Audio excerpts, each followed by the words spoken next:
Alors, on reprend Bezrat Hashem, on commence la lettre Chet maintenant. Alors, premier mot, Chavouche. Alors, c'est intéressant parce que c'est un mot qui a plusieurs sens en hébreu.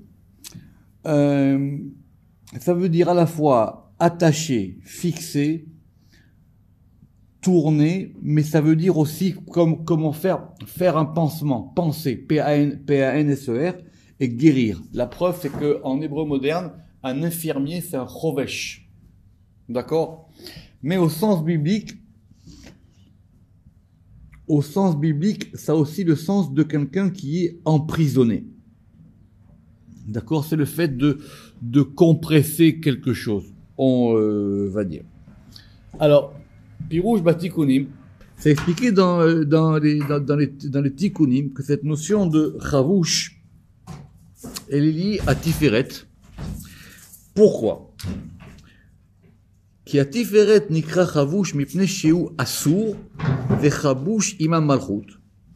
Alors, ça ne veut pas dire que Tiferet, il est tout le temps, je répète, ça veut dire en général enfermé, prisonnier. C'est quelqu'un qui est attaché, il est enfermé, il est prisonnier. Alors, Tiferet, il est appelé le Chavouche, mipnei sheu asur. Assour, ça veut vraiment dire qu'il a les mains liées, vechavouche, et qu'il est emprisonné avec la malchut, mitzad abina, du point de vue de la bina, chez où achovesh oto ima malchut, parce que c'est la bina qui le tient en captivité avec la malchut dans la galoute. D'accord? Donc, c'est-à-dire que, en gros, d'où ça vient? C'est ce qu'il va dire maintenant. Ça vient d'une expression qui est marquée dans la Gemara. En chavouche matir atzmo mibet asurim. Quelqu'un, il ne peut pas se libérer tout seul de la prison. Alors c'est un grand sujet. Ça veut dire que les gens, des fois, quand on a des problèmes, on est incapable soi-même de se libérer de ces problèmes. Il faut que quelqu'un y vienne et il vous aide. D'accord? En chavouche matir atzmo mibet asurim. Alors, dans ce sens-là, qui c'est qui est le Chavouche? C'est Tiferet. Et il est emprisonné avec la malchut, parce que comme la Bina, elle est en exil, alors ils sont ensemble. D'accord? Il y a un exemple classique de cette, de ce problème-là, à propos de la Metzora, ce qui ramène Rabbi Yaakov à Bouchatzira. C'est quoi? Vous rappelez que c'est le Metzora? C'est quelqu'un qui a une infection sur la peau. D'accord? Et là-bas, il y a marqué Veuva el Kohen. Et on va l'apporter au Kohen. Pourquoi il dit ça veut dire quoi? On l'apporte au Kohen. Parce que c'est quelqu'un qui dit, tu sais quoi, t'as un problème, je vais t'aider. Donc c'est quelqu'un d'autre qui l'a apporté au Kohen. Il n'a pas été de lui-même. Pourquoi? Vous savez pourquoi à propos de ça? Juste un truc. Parce que la Gemara dans Shabbat, elle raconte là-bas que quelqu'un qui va développer cette maladie de la peau, là, la Metzora, il veut gratter, il veut que ça passe. D'accord? Il veut que ça passe. Il dit non, c'est rien, c'est pas grave.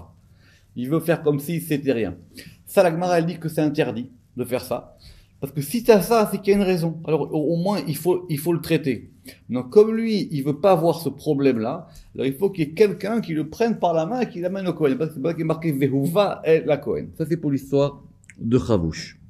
Parce qu'ils sont attachés ensemble. Alors maintenant, on va faire un mot très très joli et qui apparaît très peu dans la Torah. C'est le mot de Chevion. La seule occurrence que je connaisse, c'est dans Habakkuk 3-4. Et on va voir ce fameux verset ensemble. C'est un très très beau verset. Donc vous savez qui c'était le prophète Habakkuk. Et au chapitre 3, il y a la fameuse prière de Habakkuk. D'ailleurs, on reprend cette prière dans la liturgie de Kippour. Tefila la Habakkuk Hanavi, c'est la prière de Habakkuk Hanavi sur les Shigionot, c'est-à-dire c'est une question, c'est quoi ces Shigionot? Et au verset 4, Habakkuk, il revient depuis ce qui s'est passé au mont Sinaï. D'accord? Au verset 4, il y a ce verset énigmatique qui dit Venora kaor tiye karnaim meyado l'eau, Vesham Chevion Ozo. Alors, Noga, ça désigne une lumière particulière, ce qu'on appelle en général, ce que je traduis par étant l'éclat, c'est la lumière éclatante. Venoga, et donc, et l'éclair, Kaor Tiye, sera comme la lumière, Karnaim Miyado. Alors, Karnaim, c'est le même expression quand vous vous rappelez que Moshe est descendu du mont Sinaï, il avait la face qui illuminait, d'accord?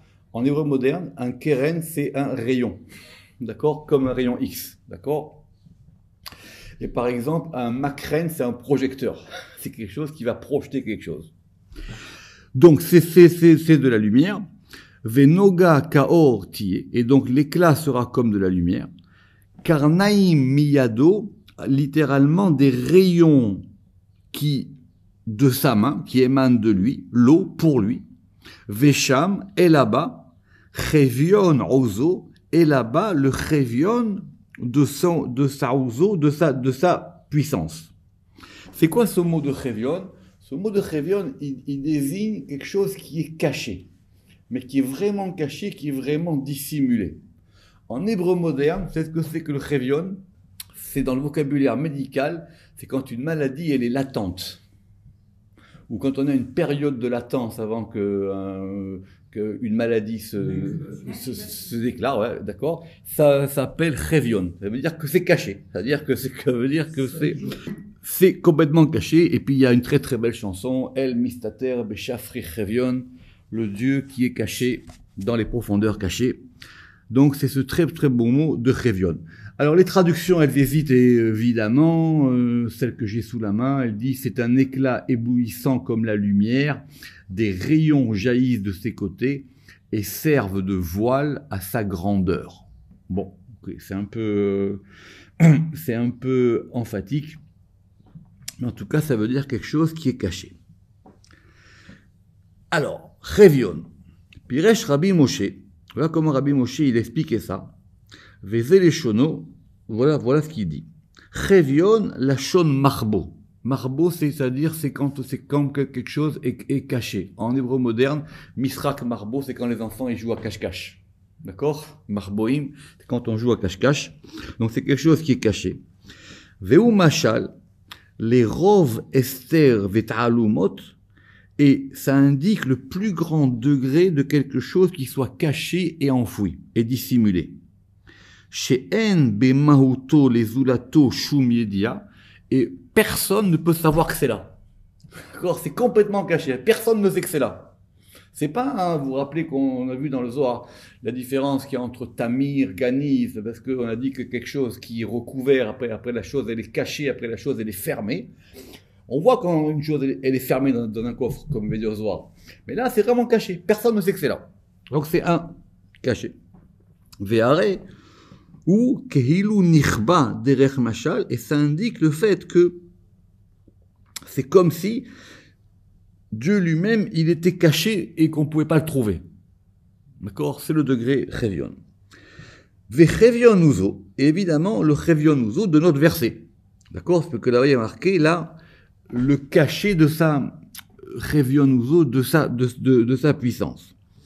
Piresh bat Tiferet, et lui il a expliqué que c'était lié à Tiferet, mais il n'a pas expliqué pourquoi. Or, pourquoi ça peut pas être Tiferet d'après la Rama? Parce que si c'est le degré le plus caché possible, c'est Keter.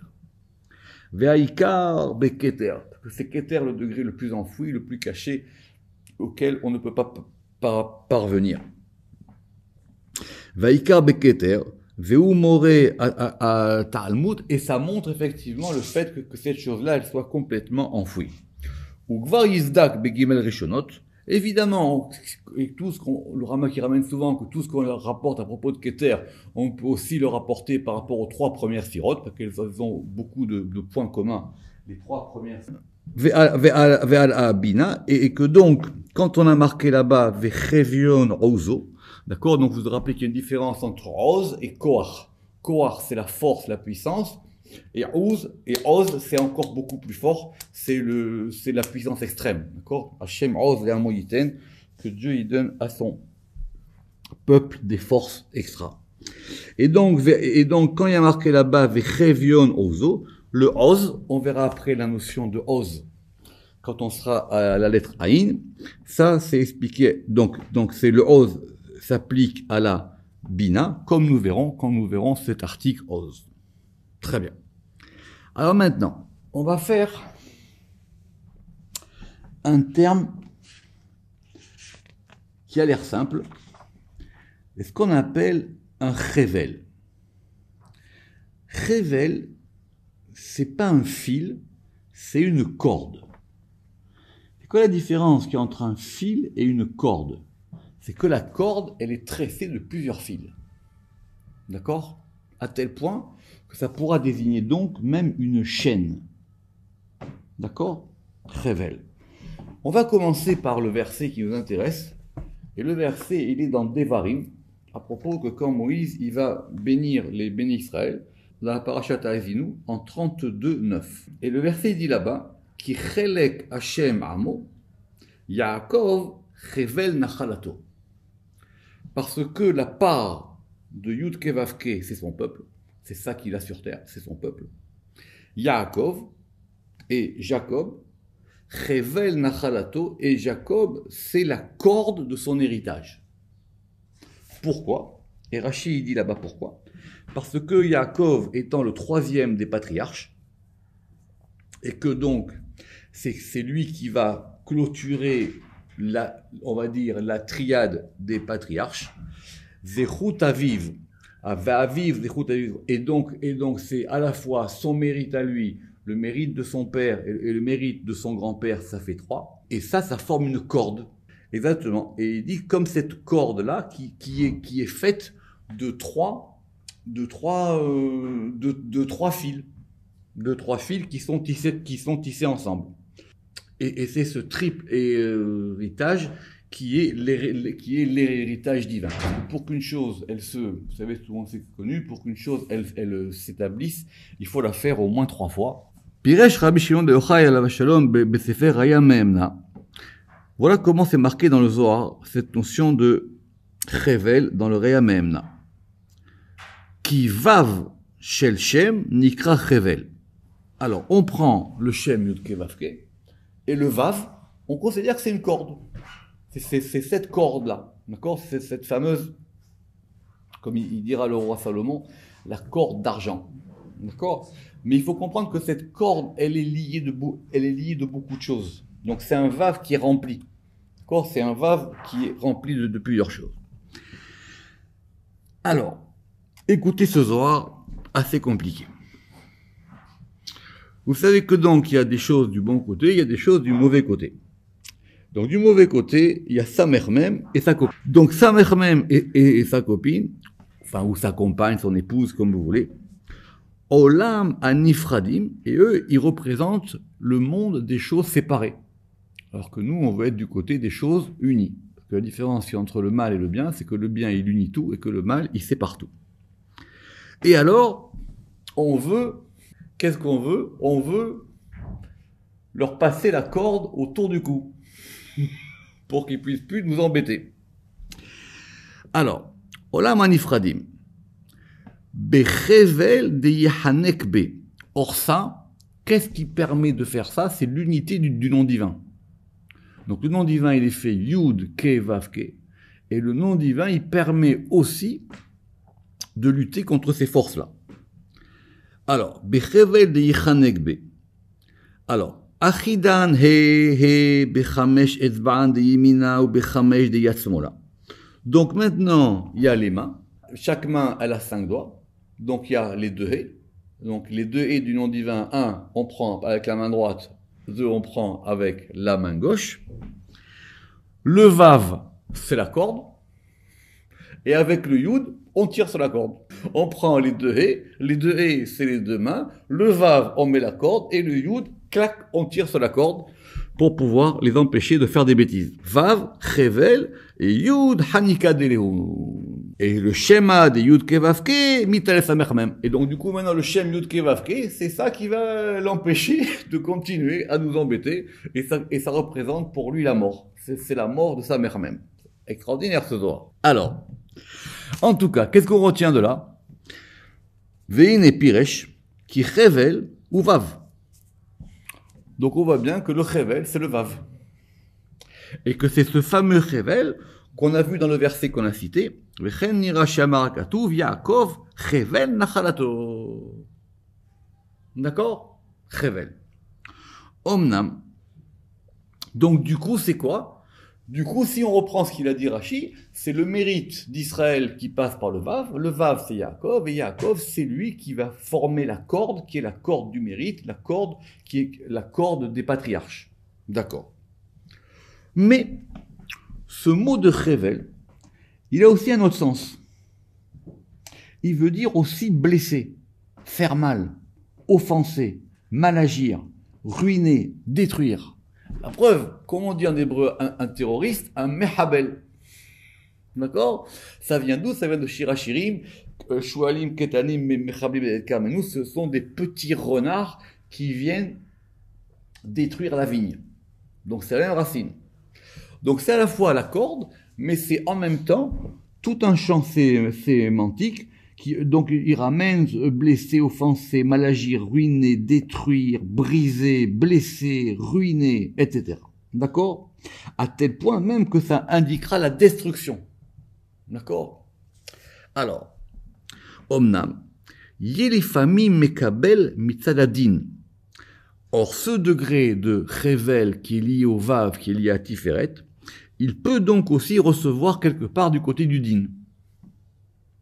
Velachon révèle lachon chabala, comme je vous ai dit, tout le champ sémantique autour de la destruction. Ve ashrata, et le fait de détruire. Ve yoter mityachev b'malchut. Alors si c'est comme ça, c'est quoi ce côté-là qui va détruire? Parce que le Zohar il nous dit là-bas que c'est le côté qui détruit tout. Alors il dit Ve yoter mityachev b'malchut ki amechabelet amekatregim. Donc quand ce degré-là, il est du côté du din, eh ben c'est lui qui nous permet de nous débarrasser des gens qui vont nous accuser. Ou parmi mekabel, mitazrahamim, et quelquefois il va recevoir du côté des miséricordes. Et à ce moment-là, c'est là que va s'appliquer le verset Yaakov révèle nachalato. D'accord? Donc ces deux notions de révèle, c'est un mot très intéressant. Ce mot de révèle. Par exemple, en hébreu moderne, quand on dit chaval, ça veut dire quoi chaval? Dommage. Donc du coup, si on a révèle au masculin, on a aussi révèle au féminin, et là ça s'appelle la chabala. Or la chabala, autant révèle au masculin, ça indique la corde, autant révèle au féminin, c'est clair que ça indique la destruction, tout ce qui est pas bon. Et donc, c'est expliqué dans les tikkunim que la klipa, du côté féminine, elle s'appelle la chavala. Et du côté masculin, ça s'appelle le chovel. Parce que quand on a vraiment un chovel, le chovel, c'est celui qui fait du mal, c'est le méchant, c'est le destructeur. Et donc, c'est pour ça qu'on va avoir les malaché chabala, les anges de la destruction. Parce que de même qu'il y a des anges, de même, kekemo sheyesh malaché shrina, que de même qu'il y a des anges de la présence divine de la Shrina, il y a aussi les Malaché Chabala, il y a aussi les anges qui sont des anges destructeurs. Ah, on apprend des jolies choses. Alors après, Chavit. Alors Chavit, vous allez me dire quel rapport? Vous savez ce que c'est Chavit? C'est un tonneau. D'accord? Et le tonneau, c'était avant, parce qu'il n'y avait pas de bouteille, c'était là où on entreposait les choses, enfin les liquides. Et donc, effectivement, le vin, l'huile, etc., c'était dans les chavit. Comment est-ce qu'on va parler du chavit? Le chavit, c'est la bina. Parce que c'est elle, la mère, c'est elle qui met les choses ensemble. Et c'est ainsi que Rabbi Shimon bar Yochai, il explique dans le Re'aya Menad dans Bamidbar. À propos d'un Zohar que j'avais déjà cité, le Zohar il ramène au nom de la Gemara que vous savez que le repas, c'est le moment le plus important de la vie d'un juif, surtout le Shabbat, et qu'il y a des règles pendant le repas. Marqué plusieurs fois qu'on voit quelqu'un, comment il se comporte dans son repas, et comment est-ce qu'il mange, et toutes les choses qui vont à côté du repas. Et la Gemara là-bas, elle ramène qu'il y a 10 choses qu'il faut faire pendant le repas. Gabé Asara Devarim Shambrou, et donc à propos des 10 choses, et plutôt des 10 choses Alors, dans le repas, il y a effectivement le kidouche, il y a le motzi, et c'est un zohar là-bas dans Chok l'Israël, et il y a ce dont on a parlé la dernière fois, il y a le kos shel beracha, vous vous rappelez à propos de Zeret, qu'il fallait le lever d'un empan au-dessus de la table. Et donc là-bas, il y a marqué que nous avons dit 10 choses à propos du Kof Shel Beracha. Le Kof Shel Beracha, je ne vais pas répéter, en 2 mots, c'est la coupe, comme la dernière fois je n'ai pas dit, ce qu'on appelle la coupe du salut, d'accord, enfin, ou la coupe de bénédiction, et c'est celle qui va couronner le repas. La première, on est un peu assoiffé, donc c'est celle pour se mettre en appétit, du kidouche, pour pouvoir sanctifier le repas, mais le Kof Shel Beracha, c'est celui qu'on fait à la fin du repas. Or, ce Kof Shel Beracha, il y a plusieurs choses. D'abord, comme ce Kof Shel Beracha, comme il est associé à la Shrina, il faut qu'il y ait au moins 3 personnes pour pouvoir le faire. On peut pas le faire, on peut le faire seul, mais c'est pas bien parce qu'il est lié au Zimoun et il est lié au fait qu'on va inviter la présence divine lors du Birkat Hamazon. Et lors du Birkat, on va avoir ce fameux Kof Shel Beracha. Et ce Kof Shel Beracha, il a des règles très très précises. Et donc, par exemple, on a dit qu'il devait être rail. Ça veut dire il devait être vivant. Vivant, alors est-ce que ça veut dire frais? Est-ce que ça veut dire que c'était pas... en tout cas, que c'est un vin particulier qui est un vin vivant. Rail. Ou que moi. Et on a dit, mais ça veut dire quoi que c'est rail? Rail minachavit, ça veut dire qu'il sort directement du tonneau. Il vient directement du tonneau. C'est pas un vieux vin qu'on a laissé fermenter. Il est directement tiré du tonneau. Ve'ora raza. Et d'après le sod, ça veut dire quoi? Et d'après le chemin du mystère, Shrinta ila, la Shechina supérieure, ihi temana de Eser Sephiran. Elle est la 8e des 10 séphirotes mitata le'ela. Et elle est donc la 8e des séphirotes de bas en haut. Parce que si vous comptez les séphirotes de bas en haut, vous arrivez à Bina qui est la 8e. Puisque Keter sera, Chorma sera la 9e et Keter la 10e. Et quand on est de haut en bas, c'est la 3e. Mais ici, on compte de bas en haut. Parce que c'est un mouvement ascendant. Alors, Ihi temina de Eser Sephiran mitata le'ela. Ou Beginda. Itkerit het. Et c'est pour ça qu'elle s'appelle het. Elle s'appelle la 8e. Ve'itmar, B. Et on a dit à propos de la Bina, Bechochma yibane bait. Avec la sagesse sera construite la maison. C'est le roi Salomon qui a dit ça. Ça veut dire quoi? La maison, c'est au moins la Bina.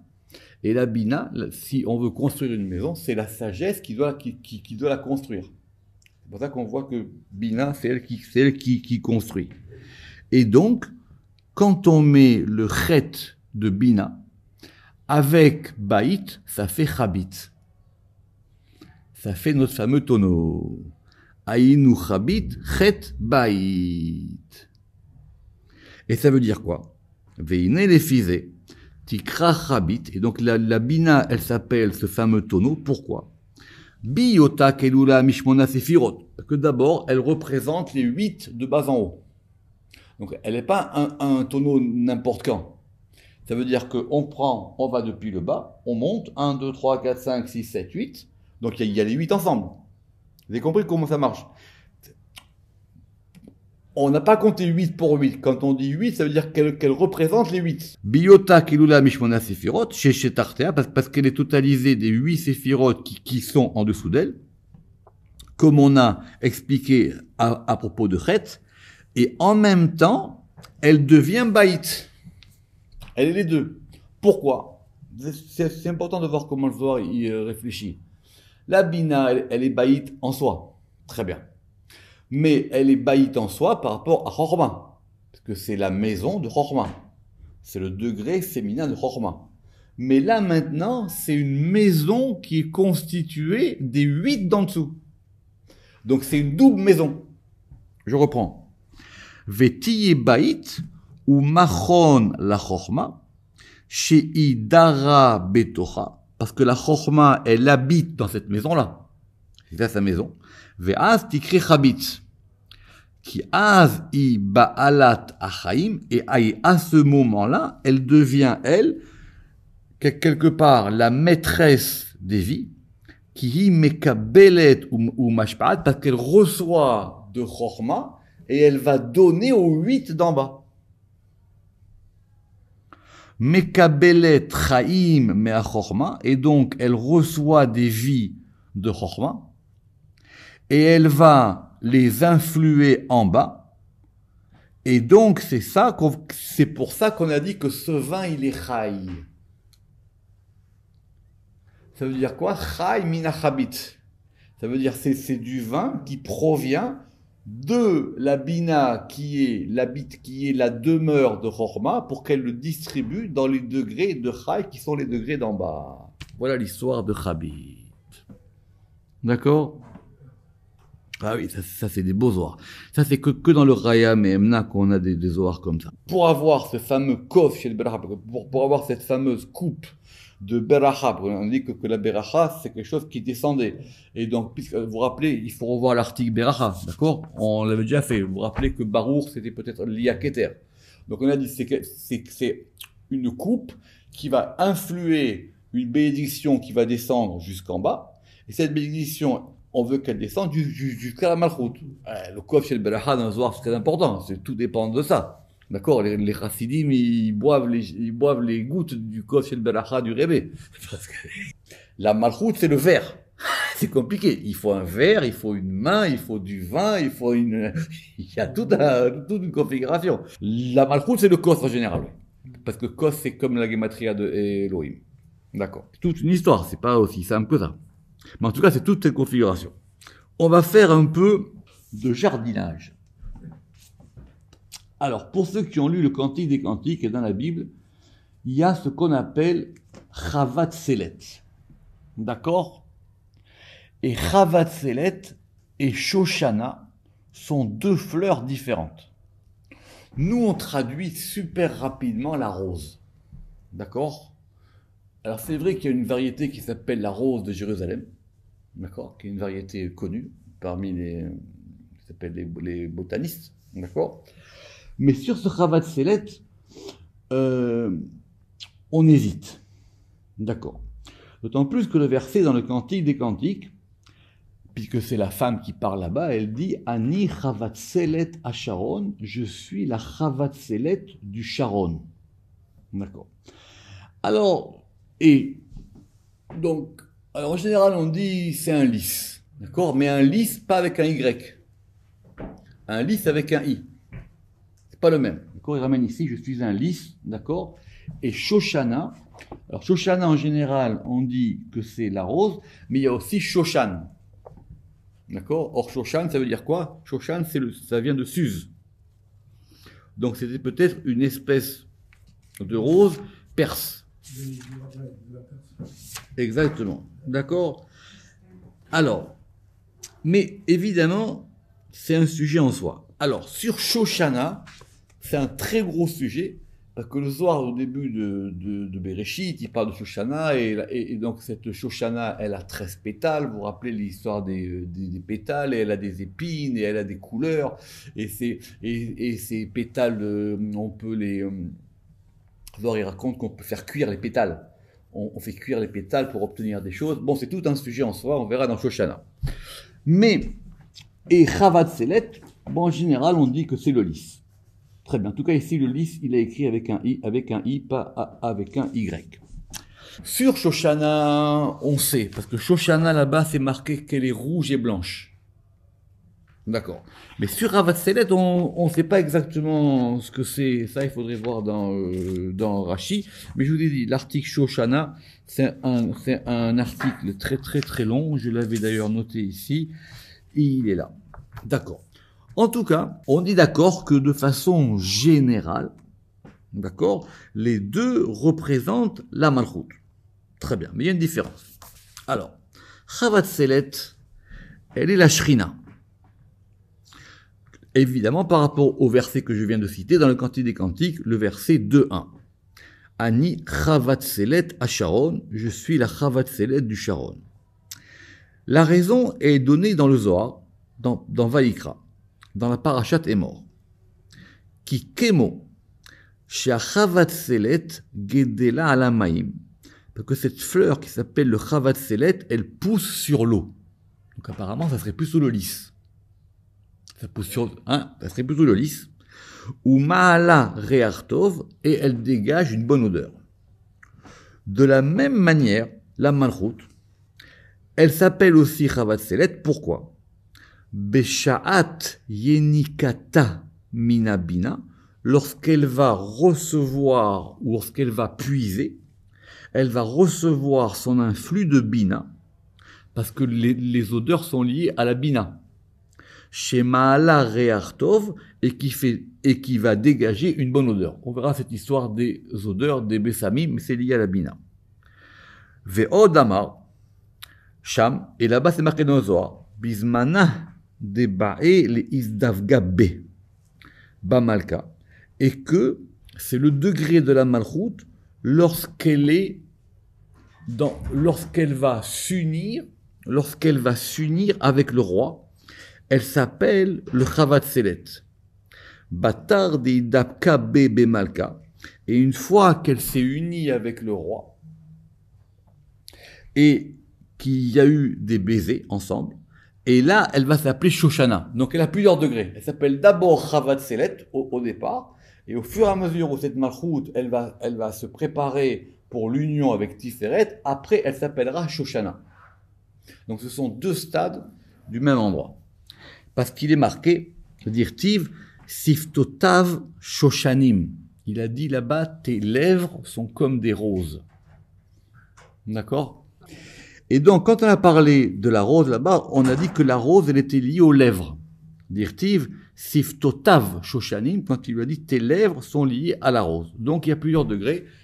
Il y a un degré de la malchoute qui va s'appeler Chavatzelet, et après, elle va devenir Shoshana. Alors, on va terminer avec une notion qu'on croit connaître, qui est la notion de Chag. D'accord. Alors, c'est quoi Chag? Alors, en général, on traduit rapidement comme étant une fête. D'accord? Très bien. Et on dit, c'est vrai que malheureusement, on dit Chag à peu près pour n'importe quoi aujourd'hui. D'accord? Alors, normalement, ça correspond à un sacrifice qui s'appelle ce qu'on appelle un sacrifice chagiga. Et c'est un sacrifice qui est lié à des moments particuliers dans l'année. D'accord? Très bien. C'est important parce que c'est pas le même degré que les autres degrés. Par exemple, Shabbat n'est pas une fête. Shabbat, c'est pas un chag. D'abord parce qu'il n'y a pas de korban chagiga. Et on ne peut pas donner Shabbat comme étant ce nom de chag. Ce nom de chag, il est très particulier. Pourquoi? Parce que ça correspond à des degrés différents. D'abord, Shabbat, c'est une fois par semaine, toute l'année, quoi qu'il arrive. Et ce qu'on appelle les Chagim, ou ce qu'on va appeler aussi les Moadim. Les Moadim, ce sont des lieux, ce sont des temps déterminés, des lieux de rendez-vous. C'est calculé par rapport à la lune. D'accord? Alors que Shabbat, ça dépend ni de la lune ni du soleil. Simplement, on compte 7 jours. C'est pas lié à Rosh Chodesh. Il faut qu'on ait un Rosh Chodesh établi pour pouvoir déterminer c'est quand Pessah, c'est quand Rosh Hashanah, c'est quand Kippour, c'est quand Sukkot. D'accord.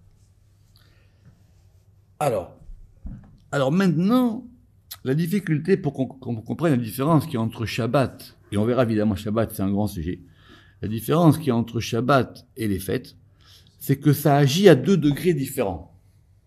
C'est très complexe, ça agit à 2 degrés différents. Les fêtes, vous voyez bien qu'elles ont un rythme particulier. D'accord? Déjà, simplement, dans le calendrier. Alors que Shabbat, c'est un cycle continu. Donc, on va dire que ça agit à des degrés différents. Et si on ne comprend pas ça, on va pas voir comment ça fonctionne. Kol ha-chagim em ba-malchut. En général, cette notion de Chag, c'est lié évidemment au calendrier, c'est lié à la Malchut. Parce que la Malchut, vous savez qu'elle est liée à la Lune, et la Lune, elle a 28 jours, et ça correspond aux 28 Hitim qu'il a dit le roi Salomon, comme on l'a vu là-bas. Il y a un temps pour la guerre, etc. Ça correspond à ces 28 jours du cycle lunaire.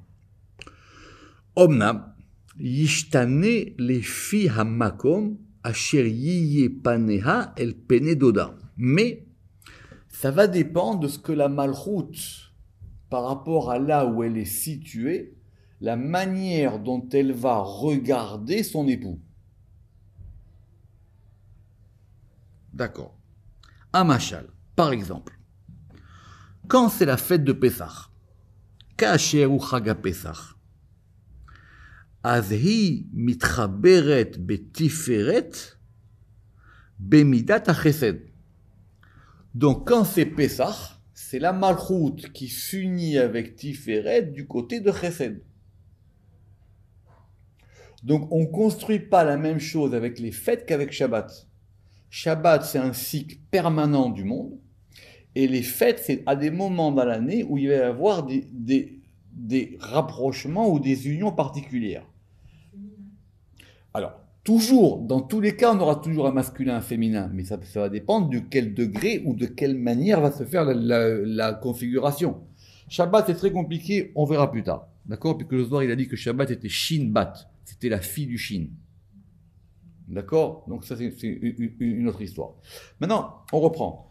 Donc, les fêtes sont des moments d'union. Besséder Gamour, très bien. Donc Pessah, c'est une union. Donc dans cette union-là, c'est toujours Malchut et Tiferet, c'est simplement Malchut et Tiferet qui vont s'unir du côté du Chesed.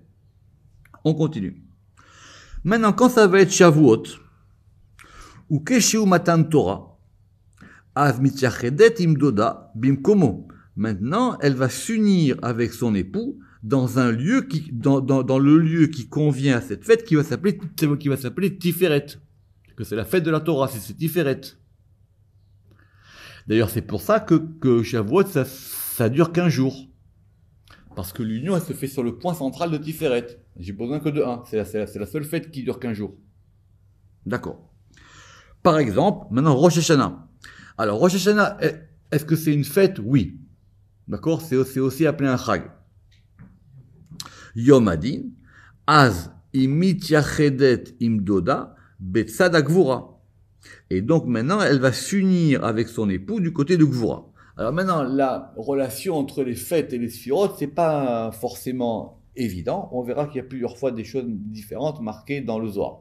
Mais en gros, si on prend les 3 fêtes principales, les fêtes de pèlerinage, on dira que Pessah c'est Chesed, Shavuot c'est Tiferet, et Sukkot, c'est Bina ou Gvura.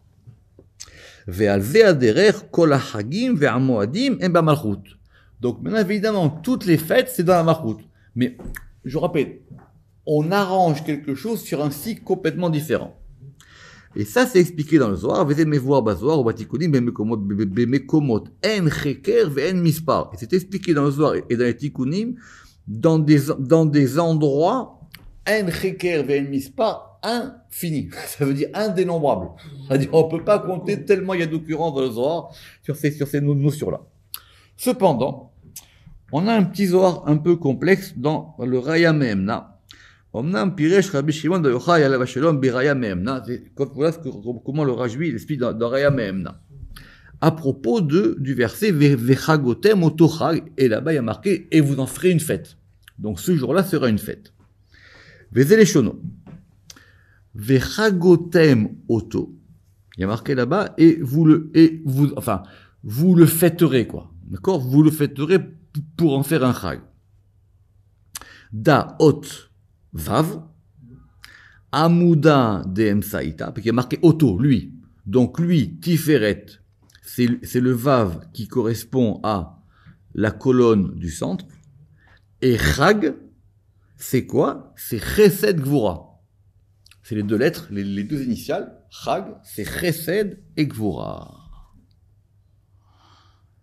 Alors, le Rama qui dit, c'est pas évident. On vient de nous dire maintenant que la Malchut, c'était les Chagim, et ça correspondait à des moments d'union, mais à chaque fois selon un angle différent. Pas pareil, on ressent pas la même chose, ça s'établit pas de la même manière. Alors, alors